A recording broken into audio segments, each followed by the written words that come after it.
Hey guys, what's up? It's Savannah. Welcome back to my channel and welcome back to another true crime video here. As you guys can tell by the title of today's video, today we are talking about the case of Kevin Cooper. This is a really interesting case and one unlike any that we have really talked about before. If you've never heard of Kevin Cooper, we are obviously going to dive all into his case today. Kevin Cooper is currently sitting on death row after being charged with 4 counts of first-degree murder and 1 count of attempted murder. However, to this day, he claims his innocence, and a lot of people do believe that he is innocent for this. So I'm really interested to hear what you guys have to say about it. And with that being said, let's jump right on into it today. And I also want to mention again that if you don't want to listen to the ads on this video, there is an ad-free version of my podcast that you can listen to, and that is going to be linked in the description box below as well. Kevin Cooper was born on January 8th, 1958, and when he was born, his name was not Kevin Cooper.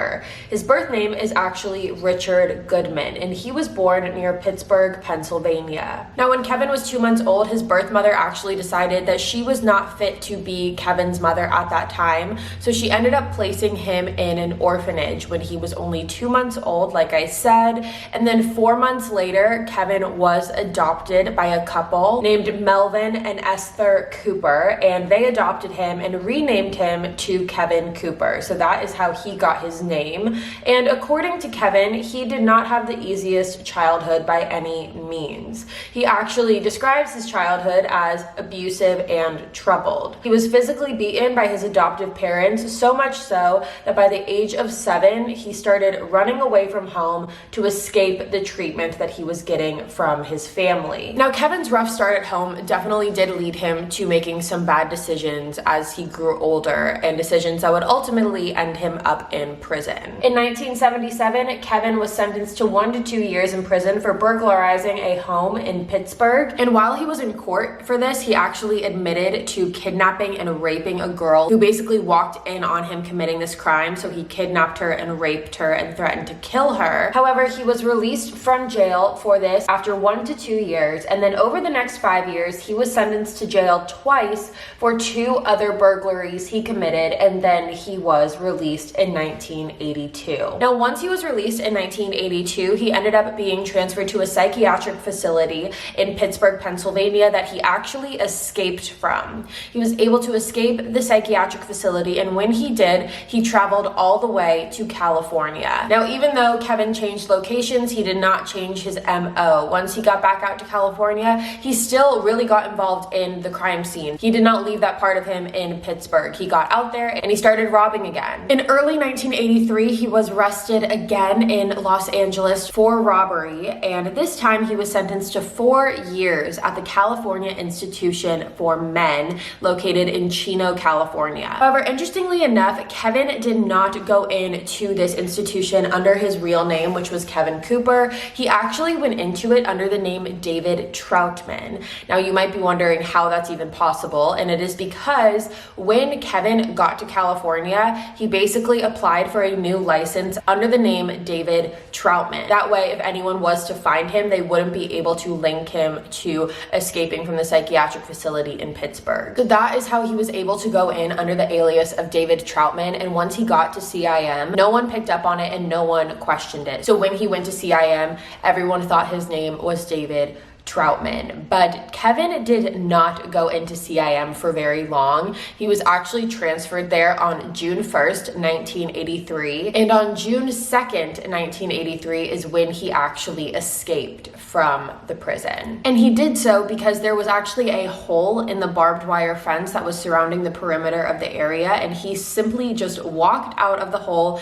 in the fence and walked across the field without anyone catching him. Now let's talk about CIM for a second. First of all, when Kevin was at CIM, just for the day that he was placed in the lower security section of the institution. Now at CIM, the whole basis of their prison was to basically reinvent the prison system. At CIM, the employees didn't use terms like warden or guards. They used terms like supervisors. And the supervisors were mainly college students who had never worked in prisons before. Prisoners were also able to choose their own clothing and their own job jobs while they were there. Their cells were not locked, and instead of how most prisons have a wall surrounding the perimeter of the prison, CIM only had a 5-strand barbed wire fence. So with all those facts considered, it isn't extremely outrageous to think of how or why Kevin was able to escape. Now, shortly after Kevin escaped CIM, there was actually a supervisor who was driving to work that day,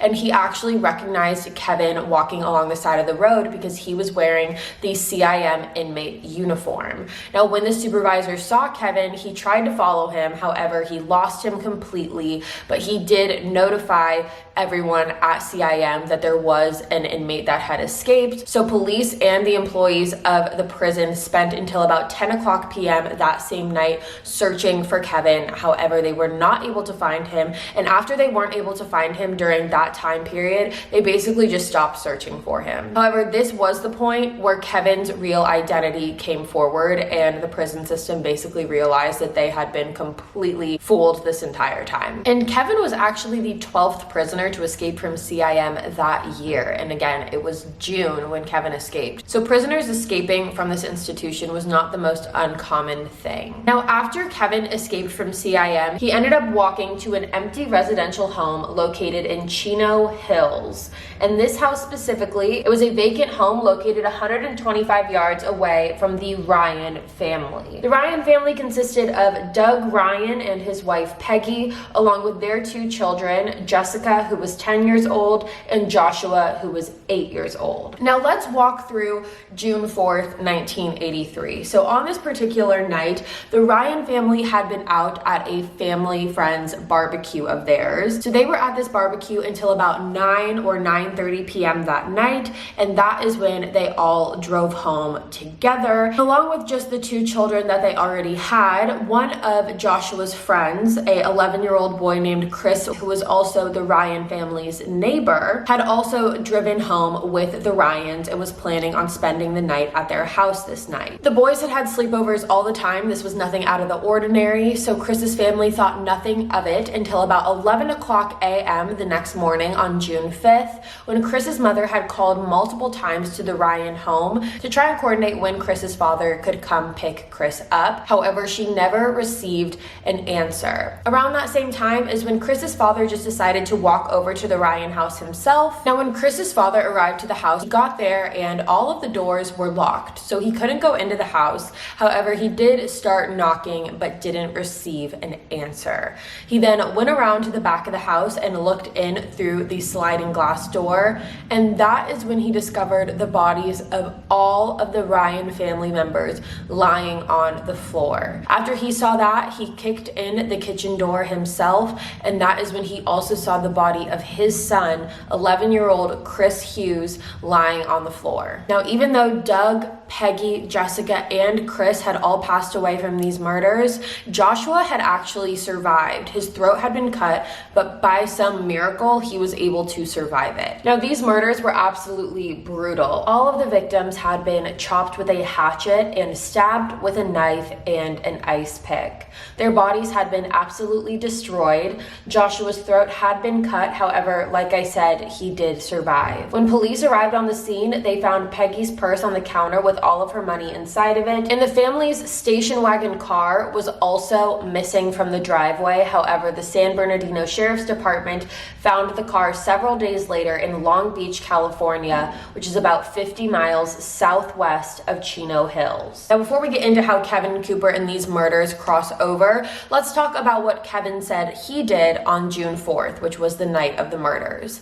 On June 4th, Kevin said that he left the vacant home that he had been staying in for 2 days at that point, early before it had gotten dark out, and he was actually able to hitchhike to Tijuana. Once Kevin got to Tijuana, he ended up meeting a couple who owned a boat.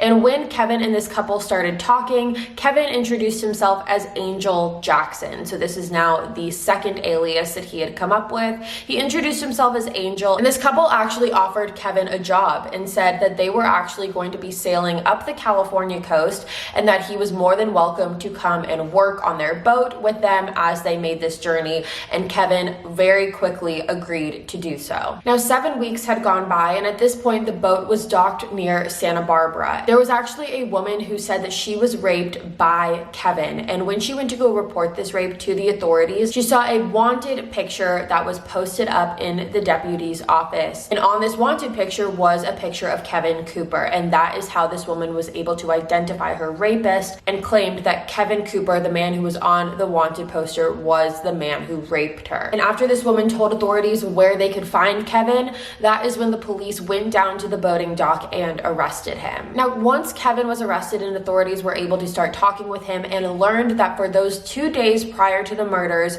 he was staying in a vacant house located right next to the Ryen family, that is when authorities put 2 and 2 together and thought it was very, very possible that Kevin could have been involved in these murders. And to this day, like I said, there are a lot of conflicting opinions on whether or not Kevin did this or he didn't. And we're going to start with all of the reasons that people believe that he is guilty for this. Now, once authorities learned that Kevin had been staying at the house next door, they obviously searched it. And when they did, they found a button that was missing from one of Kevin's jackets. And it was the CIM inmate uniform jacket. And on this button, there appeared to be blood on it. Even though the blood was never tested, it is believed that the blood could have been from either Kevin or the victims that night. When Kevin was arrested, authorities discovered a blood-stained hatchet that they believed to be the murder weapon. And the blood-stained hatchet was found near the Ryen home, which is why it was believed to be the murder weapon. And when authorities searched through the vacant house, they found that there was a missing hatchet. This house did have a hatchet in it, and the hatchet was missing, but what wasn't missing was the cover of the hatchet, the part that covers the blade. And this cover of the hatchet was actually found in the bedroom that Kevin had been sleeping in. There were also multiple hunting knives and an ice pick that was missing from the vacant house as well. Authorities also said that there were shoe prints found in the Ryen home, and the shoe print was exclusive to a specific type of shoe pattern that prison inmates wear. Inside both the Ryen house and the vacant house, there was also tobacco that is exclusive to prison inmates as well, and Kevin was a smoker. Another really big thing here was that inside the station wagon car that was missing from the Ryen's driveway, there were actually cigarette butts found in the car, and authorities did DNA testing on these cigarette butts, and they did come back with the DNA of Kevin Cooper on them. There was also luminol testing done in the vacant house, and the luminol testing showed that there were bloody footprints leading into the bedroom that Kevin was staying at, as well as blood on the shower walls. There was also hair found in the drain of the vacant home that appeared to have been similar to Jessica's, as well as hair in the shower that looked similar to Douglas Ryan's. Now, Kevin has maintained his innocence since day one. He has said all of the things that he has done wrong up until the murders. He has always claimed that he escaped from both the psychiatric hospital and the prison. However, he denied having any involvement in the murders. Now, let's talk about Joshua for a second. Like I mentioned, 8-year-old Joshua miraculously survived the attack. It is a miracle that he is still alive, considering his throat was slashed. Obviously, when he was rescued, he could not talk. However, when authorities interviewed him,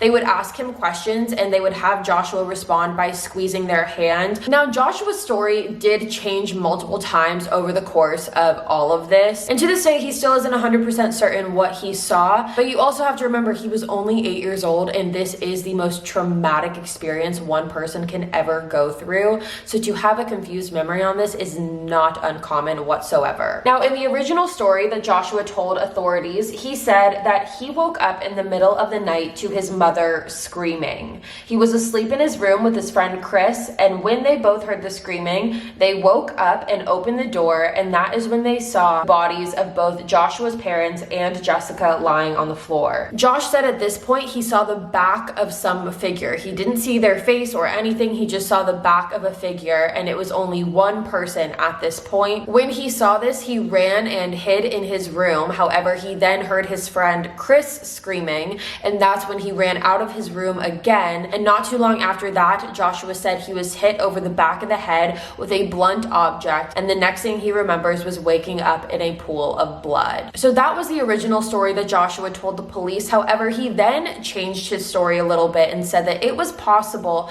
that it was 3 men in his house instead of 1. And he says this because he said that on the day of the murders, a couple hours prior to them, there were 3 Mexican men who went to the Ryen household and spoke to Joshua's father regarding any work that Doug needed done on the house. These men were asking for work, and Joshua said that because these men were at the house prior to the murders, it is possible that they were the ones who committed the crimes. However, that has never been proven. After that story, Joshua then changed it a third time, saying that instead of 3 Mexican men, it was 3 white men. So there is multiple different stories floating around about this one, and we just don't know. However, we are going to get a little bit more into the details of what he said again in a little bit. Now, before we move on to the reasons that people believe that Kevin Cooper is not guilty for this murder, let's talk about this trial. Before we move on any further, we're going to take a second and thank our sponsors for today's video. Now, I'm going to be honest, up until recently, my design experience has been pretty subpar. It's been at a pretty beginner level, and that really was just because of the experience that I lacked and the time that I put into designing. However, now that I found Canva Pro, my designs are next level. Canva Pro is an easy-to-use design platform that has everything you need to design like a pro. Whether you're a professional designer or just getting started, Canva Pro can help boost you and your team's productivity and creativity. It's quick, easy, and affordable to design whatever you need. No matter what you're creating and sharing, Canva Pro has everything you need in one place, including a collection of over 75 million premium photos, videos, audio, and graphics. Plus, Canva Pro comes with time-saving tools that simplify and speed up the creative process. You get all this and more in just one Canva Pro subscription. My personal favorite element of Canva Pro is the Instagram story template feature. It has helped me so much when creating aesthetically pleasing Instagram stories, and they have so many different templates to use from. Anyone can use Canva Pro, whether you guys are in school or starting your own businesses or entrepreneurs or just looking to make invitations. Canva Pro is the perfect place to explore the creative possibilities. Design like a pro with Canva Pro. Right now, you can get a free 45-day extended trial when you use my promo code. Just go to canva.me/killer to get your free 45-day extended trial. That's canva.me/killer. canva.me/killer. All right, you guys have definitely heard me talk about BetterHelp before, and I am here to remind you about it. If you've never heard of BetterHelp before, BetterHelp is an online counseling service that provides you professional counseling in the comfort of your own home. Once you sign up with BetterHelp, you will then be given a short survey that will then match you with a counselor that is best deemed to fit your needs. BetterHelp has counselors that specialize in so many different areas, including anxiety, depression, grief, LGBTQ plus matters, sleeping problems, family problems, relationship problems, and more. If for whatever reason you're matched with a counselor that you don't think is the best fit, you will be able to change your counselor at any time for no additional charge. Once you connect with a counselor, you'll then be able to set up phone or video sessions, and you'll also be able to text your counselor as well. Best Fiends is available worldwide, and financial aid is available for those who qualify. And if you guys want to try out BetterHelp today, you can do so by going to betterhelp.com/instinct. And when you use the code instinct, you will get 10% off your first month using BetterHelp. Again, that is just betterhelp.com/instinct for 10% off your first month. betterhelp.com/instinct.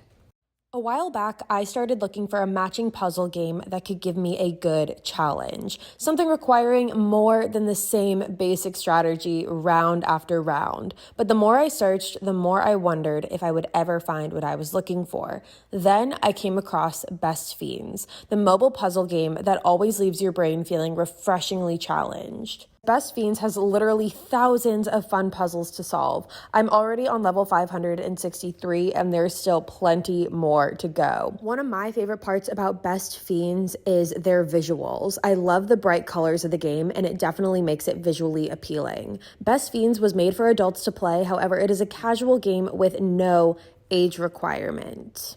Also, Best Fiends is constantly updating their games, so there's always something new to explore. Download the 5-star rated puzzle game Best Fiends free today on the App Store or Google Play. That's friends without the R, Best Fiends. There are a lot of different things that can make your workouts hard, but your socks shouldn't. That's why Bombas Performance Socks are built to be nothing but comfortable and supportive.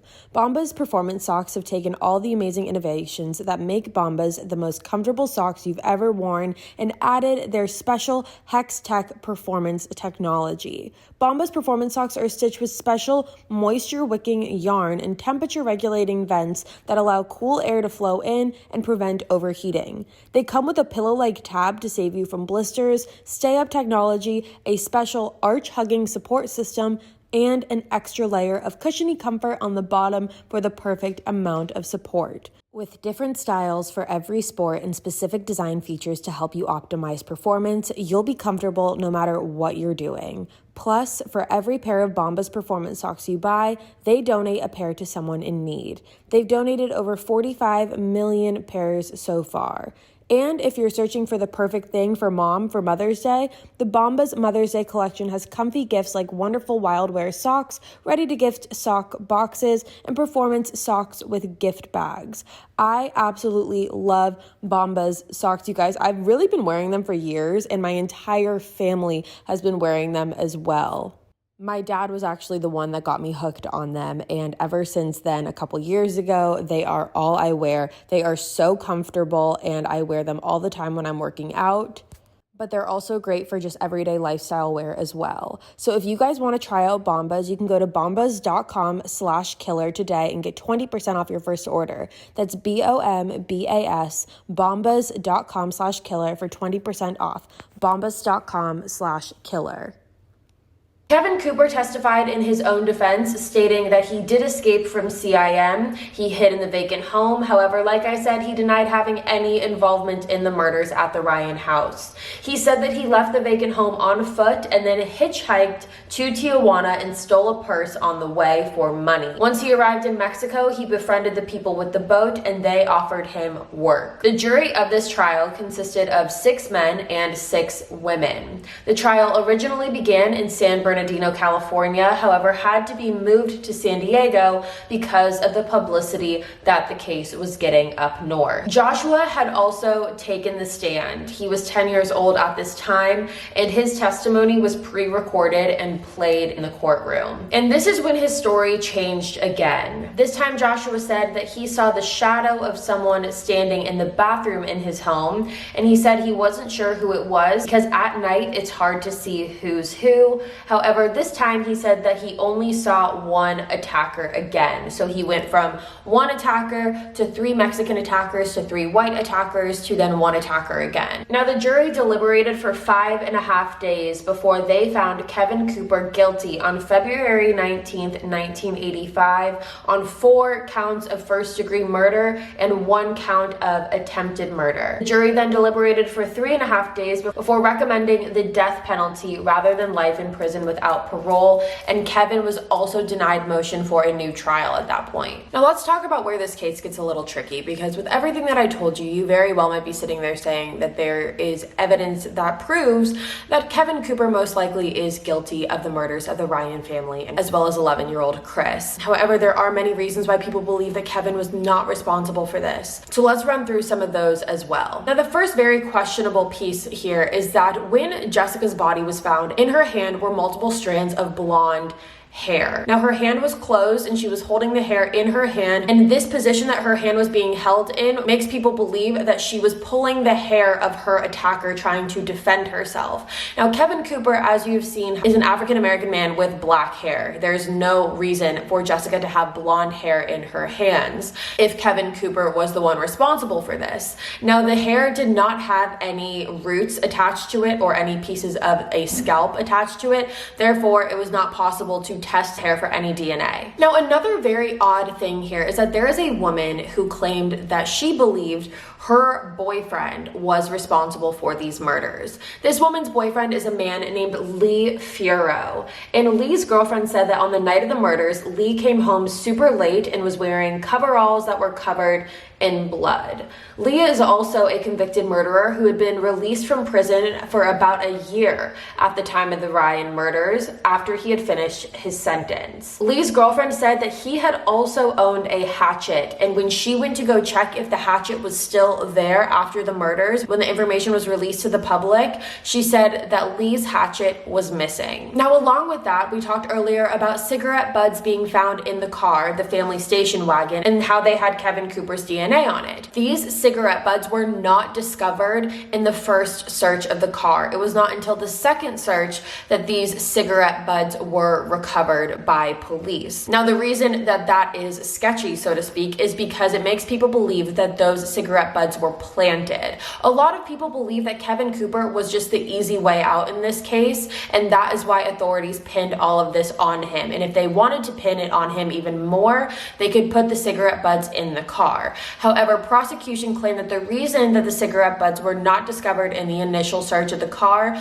was because the initial search was strictly for just seeing if this car was in fact the car belonging to the Ryen family. The initial search was not done with a fine-tooth comb, which is why the cigarette butts were not found until the second search. So that's what prosecution says. However, a lot of people believe that the cigarette butts were in fact planted there. There was also a t-shirt that had blood on it that was found at a nearby bar. And when the blood was tested, it came up as having blood from both Kevin and the victims. However, this shirt mysteriously disappeared for 24 hours during the investigation. This led a lot of people to believe that Kevin's blood could have been planted on the shirt during that missing time period, because why would that shirt be missing for 24 hours? Why could no one find it, and why did it just miraculously reappear? But let's talk about how it could have been planted if this was the case. Now, when anyone is arrested, especially for a murder charge, their DNA samples are taken and they're put into a system.